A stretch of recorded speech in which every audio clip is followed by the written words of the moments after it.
Seenaa taphataa kubbaa miilaa Mesut Ozil.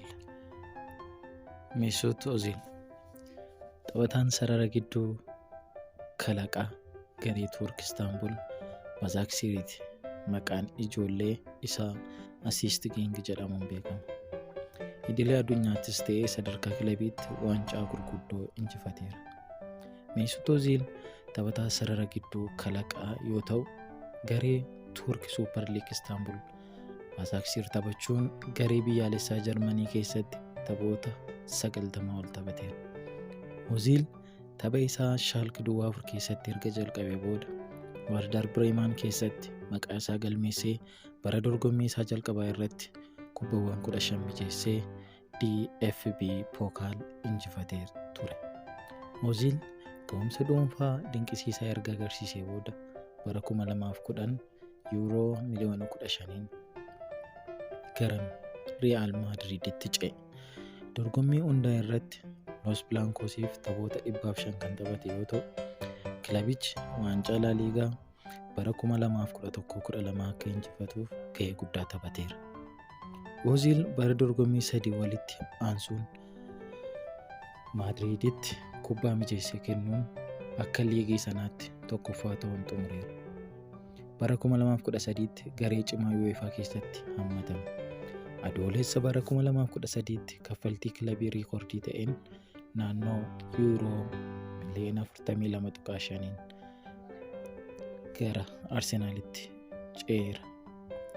Arsenaal bara dorgommii jalqabaa kilabicha keessatti gogiinsi waancaa waggaa 9f kan isa rakkise yoo ta'u, Ozil dhufuu isaatiin FA mo'achuun xumuruun seenaa Piriimeer Liigii Ingiliz keessatti Ozil taphataa saffisaan kubbaa 50 mijeessee kenne ta'ee galmaa'eera. Erga Arsenaal keessatti fudhatama dhabee booda Ozil gurraandhala bara 2021tti jijjiirraa bilisaan garee Turk Fenerbahceetti makame.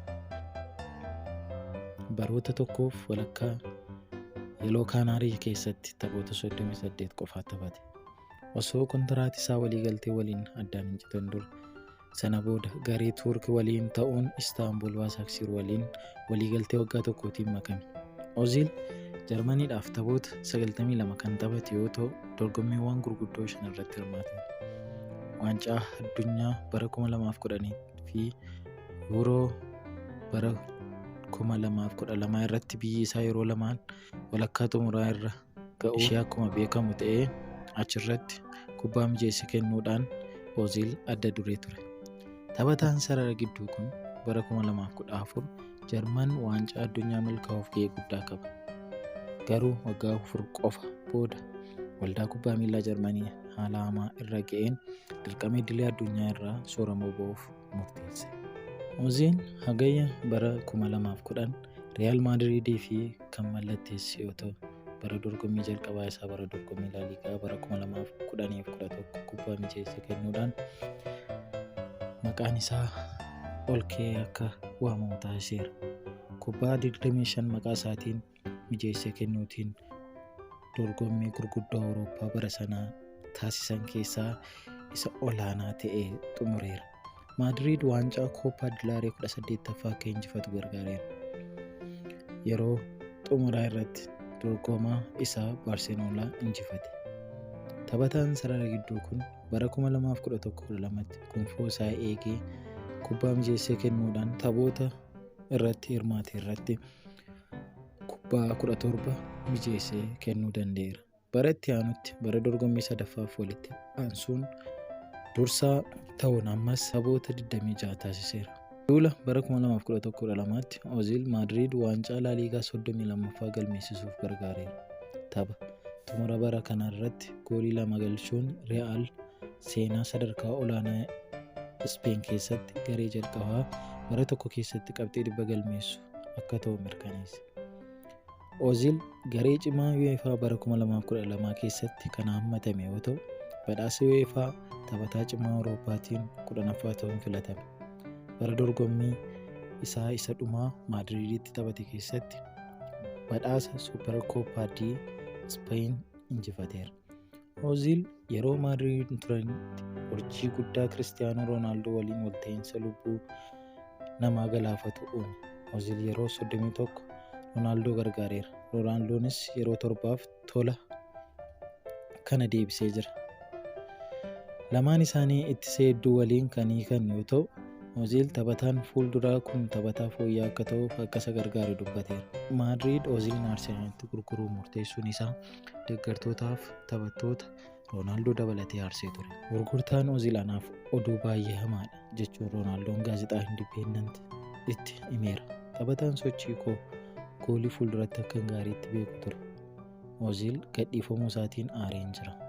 Adoolessa bara 2013tti Oozil Arsenaaliif waliigaltee waggaa 5 kan mallatteesse yoo ta'u, kaffaltii jijjiirraa kilabichaaf riikoordii ta'een €42.5 miliyoona waliigalteen kun yeroo sanatti taphataa kubbaa miilaa Jarmaniin qaala'aa ta'e taasiseera. Oozil Arsenaaliin galmanii hojjechuuf fedhii guddaa kan qabu yoo ta'u, gara kilabii kaaba Londanitti akka ce'uuf sababa guddaa akka ta'e dubbateera. Wenger bara 2018 yeroo kilabicha gadhiise Oozil Sky Sportitti akka himetti sababni an as dhufeef inni guddaan inni na amansiise. Isa jalatti taphachuu koottis nan boona. Nama amanamaadha. Baay'ee kabajamaadha. Nama gaarii namni hundi isa jalatti taphachuu barbaada jedhee waa'ee Wengeriin haasa'ee ture. Bara dorgommii jalqabaa Oozil keessatti Arsenaal tapha xumuraa waancaa FA 2014 irratti Hull City injifachuun waancaa waggaa 9 eegaa ture xumure.